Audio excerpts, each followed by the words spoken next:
Ladies and gentlemen, now that the Nintendo Switch 2 is just a little over a month away, I was looking back at the Nintendo Switch generation and I was just thinking, man, there are so many incredible games. And I've made a million top 10 lists for different categories, and I went over what I think are the top 100 Switch games and just all that good stuff, right? In this video, I have narrowed it down to the top 25 Nintendo Switch games of the entire generation. And I think we're gonna have a lot of fun going over this list. So let's go ahead and get right into this video.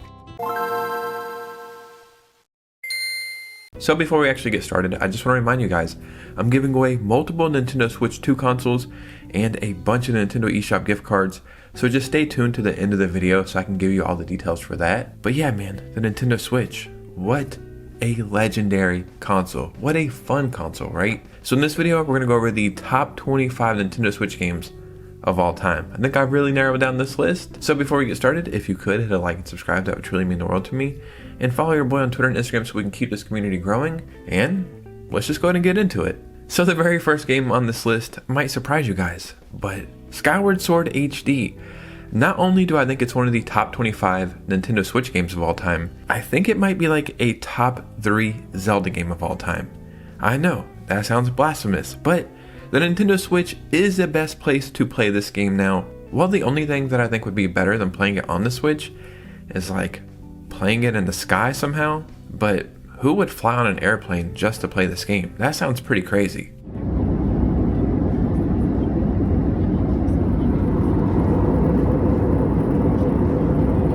Well, anyways, Skyward Sword HD, man, I just recently played this again. It really does feel like the ultimate grand Zelda adventure, and I'm not a fan of like the motion controls, but using the right thumbstick on the Joy-Con as a sword feels so good, and it has like real sword fighting in this game. Easily one of my favorite Zelda games, and the perfect way to start this list.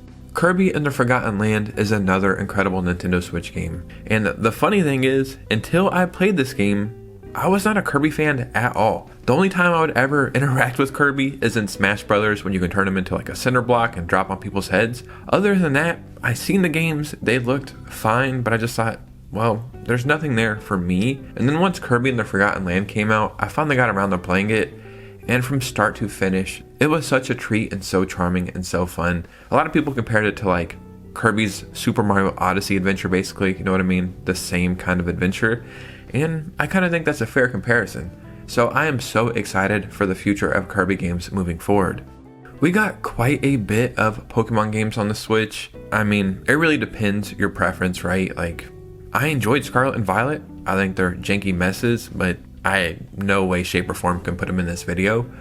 My overall favorite Pokemon games on the Switch is Pokemon Let's Go Pikachu and Eevee. Yes, these are remakes of Pokemon Yellow, but I think it's just charming to actually re-experience that adventure, or maybe some people experience that adventure for the first time in these games, and I do think that's a great way to experience it for the first time.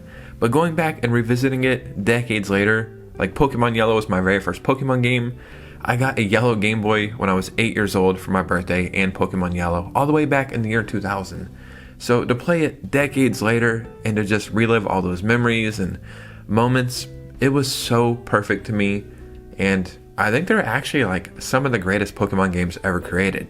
Luigi's Mansion 3 is also one of the greatest Nintendo Switch games of all time. It's not only just one of the greatest Switch games, it's one of the best looking Nintendo Switch games, and I played it originally on my very first Switch. I replayed it on my Switch OLED, and I felt like I was playing a next generation Nintendo game. I do think 3 is the best. I know a lot of people prefer the first one, but the hotel aspect, how like every floor is basically a new level or new world, I absolutely fell in love with that. So Luigi's Mansion 3, man, it was like the best thing they could do after 2, you know? 1 is a masterpiece, 2 was whatever, 3 again is a masterpiece.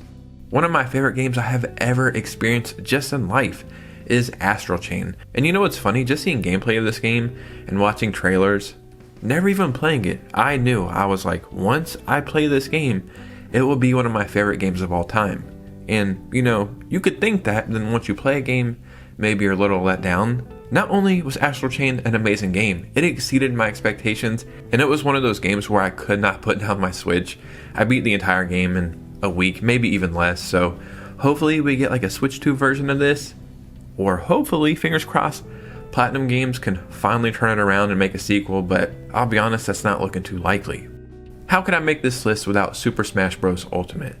I'll be honest, I'm not the biggest Smash fan anymore. I grew up playing it all the way back on the N64, and I was just talking to one of my subscribers, like on my Instagram DMs, about these games, which is kind of funny, but I prefer the older games. I'm not really sure why. What I will say about Super Smash Bros. Ultimate is it felt like an actual event that the entire gaming community was in on. Like, every time there was a Nintendo Direct and they were announcing a new character, the entire week before or a couple days before or whatever, we would all speculate who the next character is going to be, and then sometimes we would get it right, or sometimes they would just go so far out left field you'd be like, whoa, what the hell, I never expected this character. And it was just a great time, like, for the whole Smash community and just gaming community. The game is fun. It really is great. I'm very curious to see what Sakurai will do for the next game. I'm really not sure where they should go in the future. Now, how can I make a list about the top 25 Nintendo Switch games without having Super Mario Odyssey?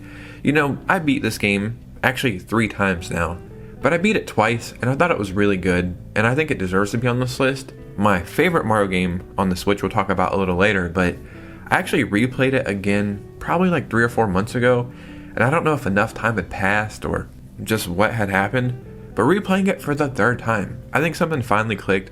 And I realized all the charm and like magical stuff they captured in this game. It's just a complete Mario package. It's so damn good, so great. Yeah, man, I don't know what they should do for the next 3D Mario game.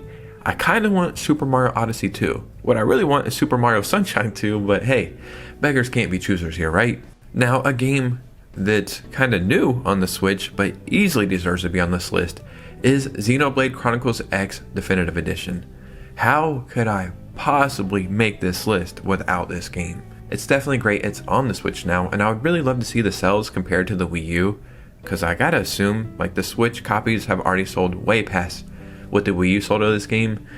But just look how amazing this game is. Like, how the hell were they making games like this on the Wii U?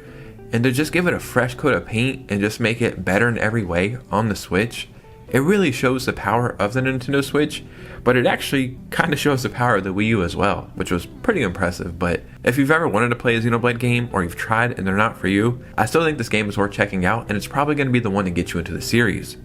We also got Metroid Dread on the Nintendo Switch, and a cool thing about this is this launched the same day as the Switch OLED, so I think it's really cool if those launch together. I always have those synonymous in my head. But if I'm not mistaken, Metroid Dread was being worked on for like 15 or 17 years, or in development or something like that. And the fact that this game ever seen the light of day was freaking crazy. A new 2D Metroid game. It's truly a masterpiece. Again, if you've ever wanted to play a Metroid game, or you thought about it and you don't know where to start, Metroid Dread is the place to start. It is a definitive 2D Metroid game, at least in my opinion. It is freaking difficult, but that's what makes it so damn good. It's so rewarding, and it is a perfect experience. We also have a little game on this list called Breath of the Wild, and I'm going to go ahead and spoil something later on in the video, or for later on in the video. I do not have Tears of the Kingdom on this list. I know, shoot me, but it just doesn't do it for me. And I've beat the game. I probably put 100 hours into it. I'm going to revisit it on the Switch too, but Breath of the Wild is a game I have beat 4 times, and I cannot wait to revisit on the Switch too and beat it a 5th time. I'll probably beat it again later on. It is such an incredible game. Now, how can I say all that and then say what I'm about to say? I still think Breath of the Wild is a little overrated and has quite a bit of flaws, but it's still a masterpiece nonetheless. The very first time you go out into Hyrule Field after you do like the little tutorial area, it's going to be a very long time till another game will give me that same exact feeling. You knew you were about to go on a grand adventure, and yeah, it surely was grand. Paper Mario: The Thousand Year Door easily earned a spot on this list, and this is a game that came out, I think, last year. I'll be honest, I don't think this game needed a remaster. The GameCube version holds up incredibly freaking well. But I did pick this game up kind of late. I think I got it maybe around like Christmas time, or I can't really remember. I played it in the last couple months, and yes, it's amazing. Yes, I think it's a 10 out of 10 game. But again, I don't think it really needed a remaster. But, you know, it's getting a new audience, right? There's a lot of people who are not going to go pay however much it was on the GameCube and go get a GameCube, and that ship has sailed for the newer generation. So if it has to get a remaster to get a new audience to play it, so be it, right? Regardless, still a 10 out of 10 experience, man. You need to play this game if you have not played it. We also have Xenoblade Chronicles 3 on this list because I just don't know how I can make this list without it. I'll be honest, I'm not the biggest Xenoblade fan. Like, I like the games, and I think they're amazing, and I want them to continue for as long as possible. I just don't get connected to the games for some reason, which is weird. I love RPGs, JRPGs, like I love anime, I love all those tropes that you get in these games. I just don't get connected to them for some reason. That being said, Xenoblade Chronicles 3 is a freaking masterpiece. Truly a masterpiece. Xenoblade Chronicles Definitive Edition is great. The second game is also great, but it had some issues that I didn't really enjoy. But Xenoblade Chronicles 3, man, oh my god. This is a definition of like a 100-hour masterpiece. You just play the game for as long as you want to play it. There's always something to do. It looks great. It plays great. It actually has interesting characters. And yeah, man, what a good game. I also had to add Fire Emblem Engage. Now, I feel like this is an unpopular opinion, like to add this game to this list. And the reason why is a lot of people, even in the Fire Emblem community, seem to not really, I don't want to say like this game, but they kind of like brush it off to the side. And I'm really not sure why. And every time I try to figure out why people don't really like appreciate this game, the only real answer I can find that seems to happen like over and over, the same answer I keep getting, is people don't like the way the characters look. How there's this whole like red and blue theme going on, which, I mean, one, it's a preference thing, I actually like that, but what a dumb reason to not appreciate a game. Fire Emblem Engage is incredible, truly incredible, and once this game came out, I found it on sale like 2 months later for like $30, which was crazy. Picked it up, played through the entire game, loved every second of it. Sure, there were some things that they could have changed, but it is a damn good game. I also added Super Mario Wonder to this list, and one of the reasons why is not only is it a great game that has really weird and wacky gameplay and all that good stuff, right? In my opinion, this actually saved 2D Mario games. They were getting so repetitive, so freaking boring and bland. New Super Mario Deluxe is one of the most boring basic Mario games of all time to me. It sold like 17 million copies or something, but it is so freaking boring. So I was thinking, well, that sold so many copies. Is Nintendo just gonna copy and paste one of these games and put out another one? Seeing Super Mario Wonder and just all the weird and wacky stuff go on, and it actually work and not just be a gimmick, like it really is a cohesive experience. I take my hat off to Nintendo for doing something new and nailing it on the head. So another franchise that I'm not like the biggest fan of, but I appreciate it and I think it's fun, it's just not my thing, is Splatoon.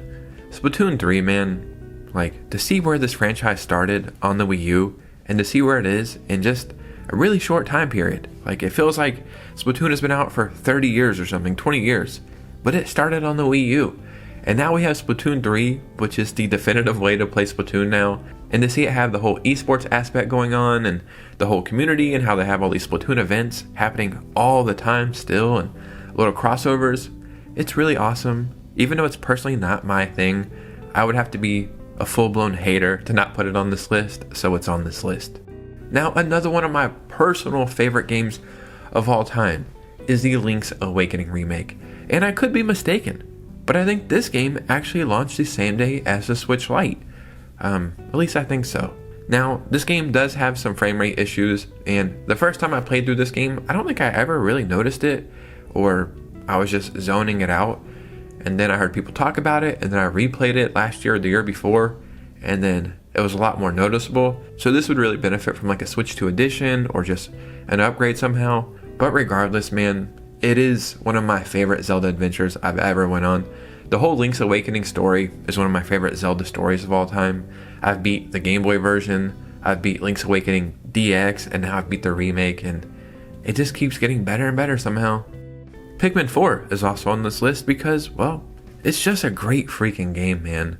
Pikmin is something I've been playing all the way since the GameCube, and I do enjoy the games, okay? 1 and 2, I played through them. I don't think I ever beat them, but I played through them a little bit. Pikmin 3 Deluxe, again, I don't think I beat it, Pikmin 4 I picked up just because it was a new Pikmin game, and I thought, well, I'll probably get like 10 hours out of it or something, but I just kept playing it, and then I finally beat it. I really liked Ochi in it, the little puppy. I thought that was a nice addition, and now I'm excited for Pikmin 5, whenever the hell that comes. So a game that really saved all of us, I feel like, during the pandemic was Animal Crossing.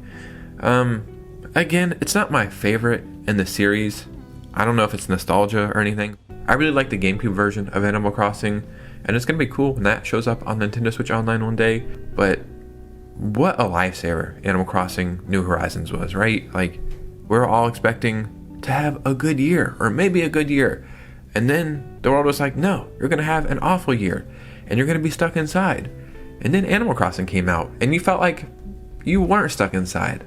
You had your own little tropical paradise, and you could kind of zone out. And I'll be honest, this game truly probably saved some people's lives, so I mean, just for that, it's got to be on this list. Now, we also have Metroid Prime Remastered on this list, and this is the standard of a remastered game. I mean, it almost feels like a remake in my opinion, but the reason why I think that is Metroid Prime was already an incredible game that held up just so damn well. So it's like bringing that great game into modern times, fresh coat of paint, and you're like, whoa, they must have remade this game. But they didn't. That's just how great the game always was. And the cool thing about this is I think this was fully priced at $40 when it came out, which is still very, very strange. But hey, I'm not complaining, right? Now, my personal favorite Mario game on the Switch is Super Mario 3D World plus Bowser's Fury. I never played this game when it was on the Wii U, I think, or maybe the 3DS. No, I think that's 3D Land. But yeah, I never played this originally when it was out, so playing it on the Switch was my very first experience with it. And then getting Bowser's Fury added on as like a little bonus. Man, what a great package, right? Like, 3D World is a game I've beat a million times. It's one of my favorite games to just jump into and play some levels. Bowser's Fury shows what hopefully the next 3D Mario game will look like. Like, it felt next generation when you're playing it. The graphics were incredible, and having giant Bowser just mess up everything, it really felt like oh my god, Bowser is furious. He's a real monster for once. You felt not scared or anything, but you felt like he could be intimidating, you know what I mean? And yeah, man, what a great game. Now, a game that I thought I would never put on a list like this is Emio The Smiling Man, but that is before I played it. Like, I knew the Famicom Detective Club games are very high regarded, and it had been forever since we got a new entry in them. I think we got like some remasters on the Switch, I think, or maybe they're straight ports, I'm not really sure, but yeah. When they started marketing this game, everybody's like, whoa, what is this weird, creepy game? It got a lot of people interested in it. And then once it came out, I thought, what the hell, man? I'll try this out. And again, I beat this entire game in a little under a week. It was really great. It was really fun. Yes, it's kind of like a visual novel, but a more interactive visual novel, but it just works. Now, a Pokemon game that seems like it truly came out of nowhere is Pokemon Legends Arceus.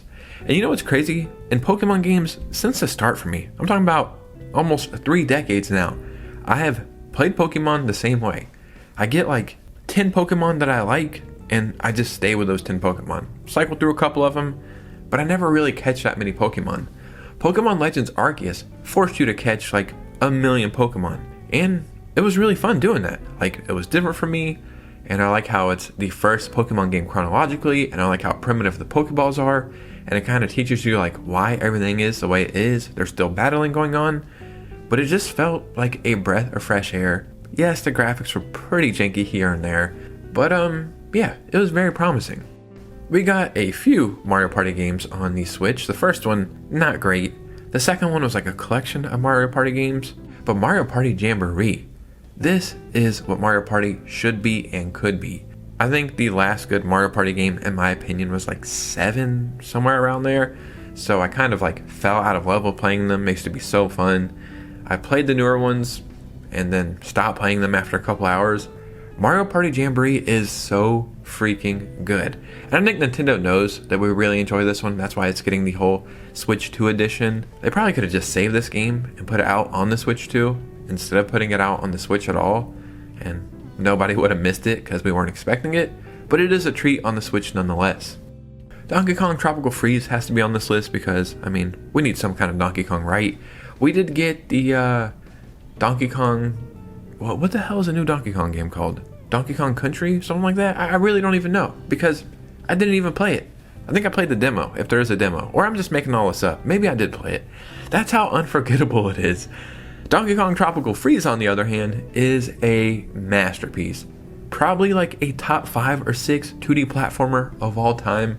Again, yes, this was on the Wii U, but it got a fresh audience on the Switch. I know we're getting 3D Donkey Kong with Donkey Kong Bonanza on the Switch too, and that's going to be fun, you know what I mean? But I think 2D is where Donkey Kong shines the most, at least in my opinion. So I hope they don't abandon 2D Donkey Kong altogether. And I really hope the next 2D Donkey Kong is something closer to Tropical Freeze, because this game is just so freaking fun to play. And then for the 25th game, it's like, how the hell could I have this list without having Mario Kart 8 Deluxe? Again, I know this is a Wii U game, but on the Switch is where it really shined, it's where it really strides, and they really supported this game pretty much the entire Switch generation. So again, hats off to Nintendo for doing that, because they didn't really need to do that. Like, if you're buying a Switch, there's a good chance you're going to buy Mario Kart. So they could have just left the game as is, and people would have bought it, and they probably would have had just as much sales. But giving us new courses all the time and new characters really made it fun. It's a game you can jump into for 10 minutes, or you can play multiple hours. Playing online is a blast. Yes, Mario Kart World is going to be so freaking fun, right? I cannot wait to play that on June 5th. But Mario Kart 8 Deluxe really did save us. It was here for over a decade now. That's how long we've been playing Mario Kart 8. It looks great, it plays great, and now, in my opinion, it is the definition of a timeless Mario Kart game.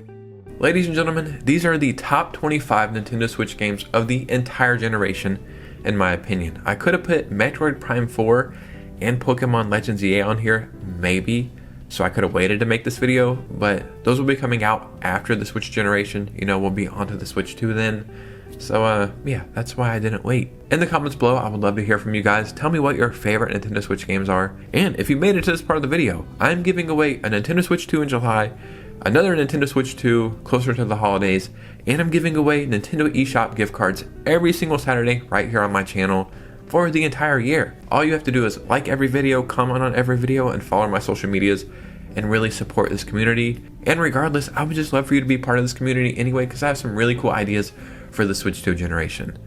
But that's pretty much it. You guys know me. I'll see you very soon with a new video. Peace out.